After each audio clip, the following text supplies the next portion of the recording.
I want to begin by saying that New York City has long been known as ground zero in what many have called a clash of civilizations.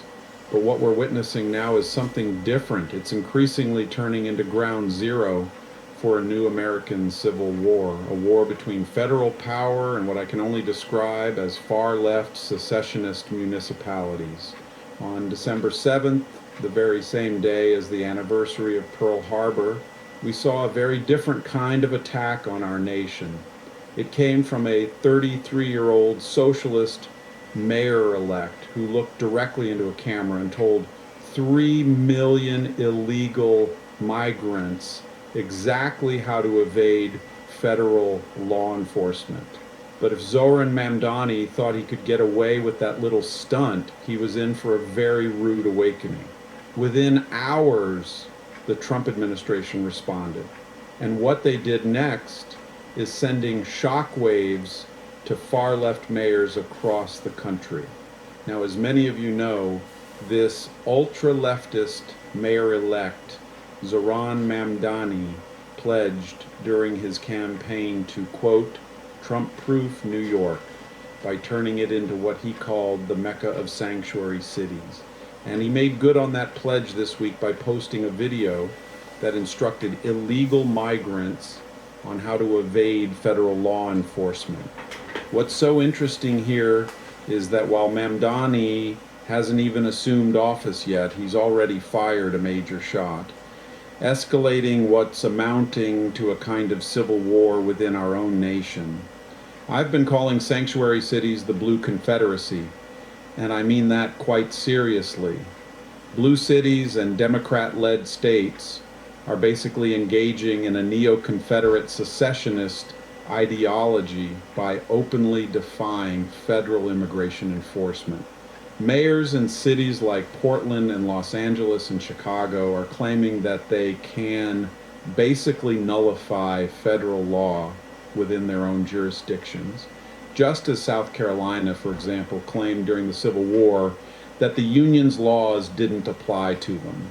Elected officials like California Governor Gavin Newsom and Los Angeles Mayor Karen Bass, Chicago Governor J.B. Pritzker, they're all actively encouraging resistance to ICE operations, sometimes with violence from Antifa groups that serve as a kind of disestablished resistance that these blue state governors and mayors depend on to try to destabilize and delegitimize President Trump's law enforcement obligations and efforts. And this video from Mamdani is yet the latest act of hostility among these neo-secessionists. Now, the problem, of course, for all these blue Confederates is that all Americans, regardless of where they live, are first and foremost citizens of the United States and subject to federal laws. It's part and parcel of what's known as the Supremacy Clause, where federal law always trumps state and local law. And so it's unavoidable that what these far left officials are doing by encouraging resistance to federal law enforcement really is no different from what caused the Civil War of the past. And if that's the case, if these blue state mayors and governors are in the position of the Southern secessionists, well, then that would mean that President Trump is in the position of Abraham Lincoln, who was committed to stamping out and crushing this anti-federal resistance.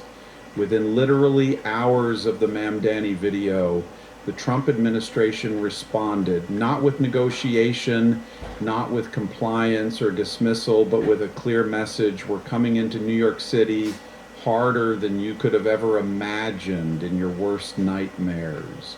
Border czar Tom Homan didn't threaten, he promised. He said, New York City, I plan on being in New York City in the near future.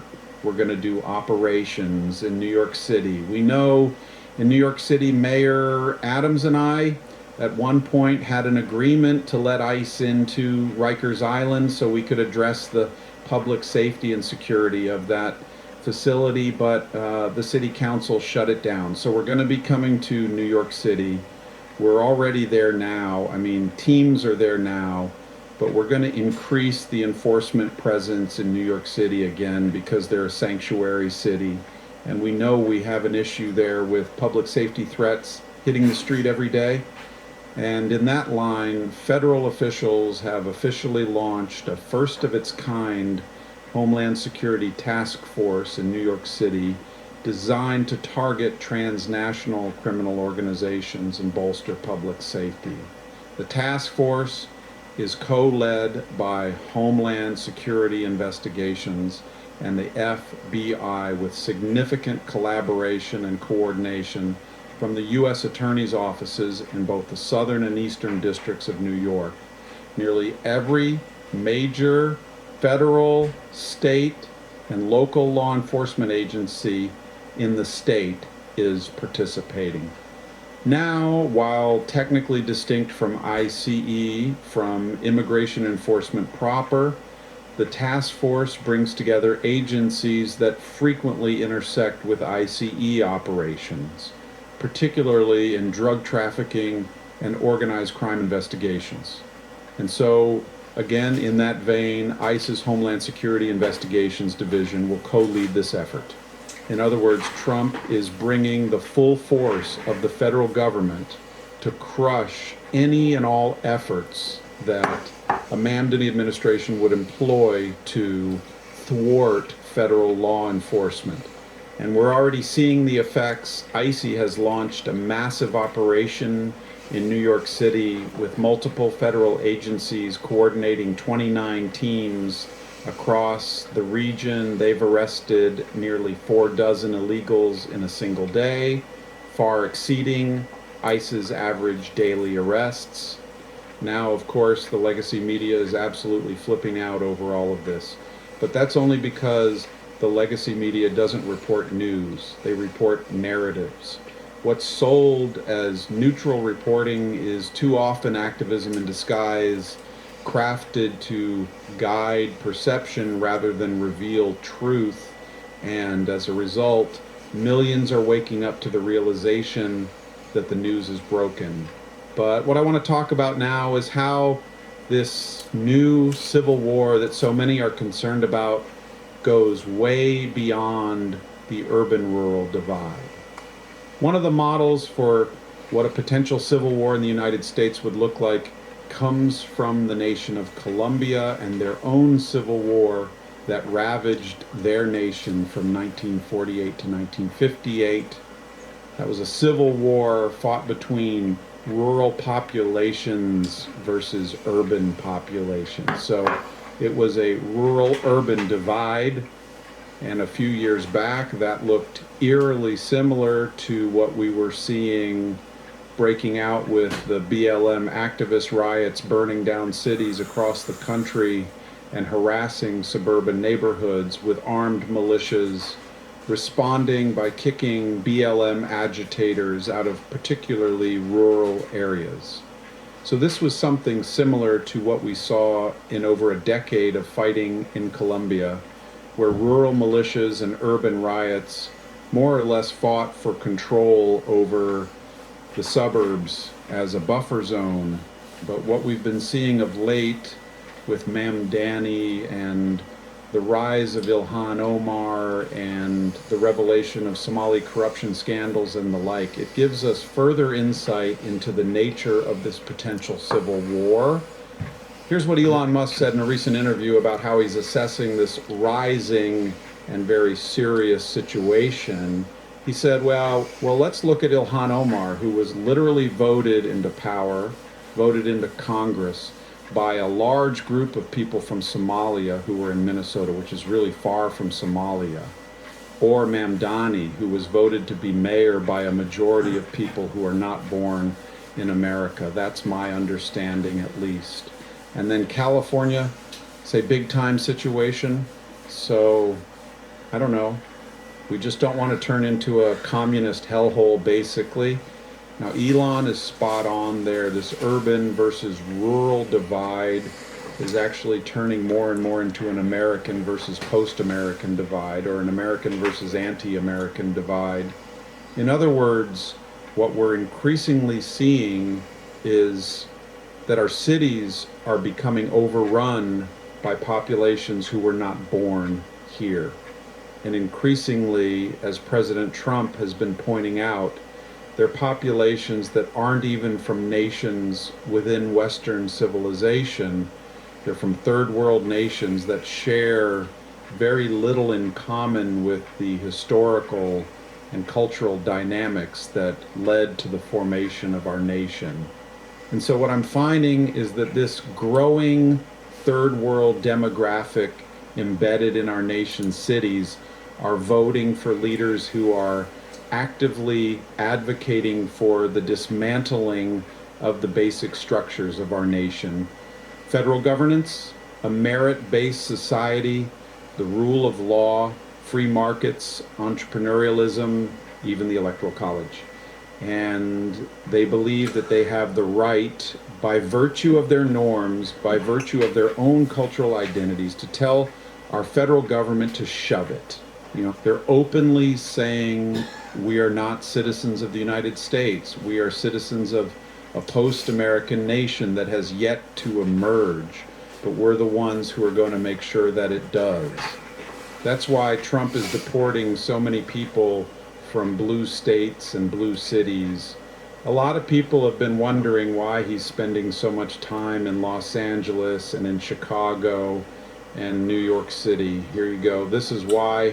It's because of this emerging America versus post-America Civil War. Trump is actively attempting to completely disrupt and reverse, through reverse migration, through demigration, this trend of third world immigration, and it's blatantly anti-American politics that's starting to be instituted with a vengeance. In other words, Trump is putting an end to the clash of civilizations that has ignited within our own nation. And if he does that, he will most certainly go down in history, not just as another George Washington, but as another Abraham Lincoln as well. What I'm arguing here is that we are witnessing a fundamental crisis in the American constitutional order. The Supremacy Clause is not some abstract legal principle. It is the very foundation of federal sovereignty. When mayors and governors announce that they will actively obstruct federal law enforcement, when they instruct illegal migrants on how to evade ICE, when they deploy local resources to interfere with lawful deportations, they are not engaging in civil disobedience. They are engaging in nullification. And nullification, as we learned in the 19th century, is the prelude to secession. And the parallel to the antebellum South is not rhetorical excess, it is historical fact. The Southern states claimed that they had the right to nullify federal laws they found objectionable. They claimed that their sovereignty superseded federal authority. They claimed that they could pick and choose which laws applied within their borders. And when the federal government insisted otherwise, they seceded. The result was 600,000 dead Americans and a constitutional order that had to be reasserted through force. What we're seeing now in cities like New York, Chicago, Los Angeles, and San Francisco is a 21st century version of that same ideology. These municipalities are asserting that they have the right to nullify federal immigration law. They are creating what amounts to separate legal jurisdictions within the United States where federal law does not apply. They are doing so under the banner of compassion and sanctuary, but the constitutional logic is identical to what John C. Calhoun argued in the 1830s. And here's what makes this moment so dangerous. The demographic composition of these sanctuary jurisdictions fundamentally alters the calculus. When the Confederacy seceded, it was American citizens seceding from a government they had participated in creating. What we're seeing now is something different. We're seeing populations who were not born here, who do not share the historical memory of the American founding, who do not have roots in the cultural traditions that produced our constitutional order, voting to elect officials who openly defy that constitutional order. This is not about immigration per se. America has always been a nation of immigrants. What's at stake here is whether we remain a nation of assimilation or become a nation of fragmentation. The traditional American model has been that immigrants come here, learn the language, adopt the civic culture, and become Americans. What we're seeing in these blue cities is a rejection of that model. We're seeing the emergence of ethnic enclaves that vote as blocks, that maintain their own languages and customs, and that elect officials who see their role not as representing American citizens, but as representing post-American constituencies. When Mamdani wins an election in New York with a majority of votes from people who were not born in this country, and his first act is to instruct illegal migrants on how to evade federal law enforcement, that is not multiculturalism, that is not diversity, that is the breakdown of national cohesion, that is the emergence of parallel communities that do not recognize the authority of the American government. And this is why Trump's response is so significant. He understands that this is not a policy disagreement, this is a constitutional crisis. When local officials openly defy federal law enforcement, the only response is to assert federal authority, not through compromise, not through negotiation, but through the lawful exercise of federal power. That is what Lincoln did when the South seceded. That is what Trump is doing now with sanctuary cities. The deployment of federal task forces to New York City is not heavy-handed, it is necessary. When a mayor-elect announces that he will obstruct ICE operations, the federal government has no choice but to increase its enforcement presence. When city councils vote to prevent ICE from accessing jails where criminal aliens are being held, the federal government has no choice but to conduct operations in the streets instead. The blame for any disruption lies entirely with the local officials who have forced this confrontation. What Elon Musk identified is the core of the problem. We are importing populations from the third world who bring with them third world political cultures. And those political cultures are incompatible with constitutional republicanism. They are incompatible with federalism. They are incompatible with the rule of law. They are cultures of patronage, of corruption, of ethnic bloc voting, of loyalty to clan and tribe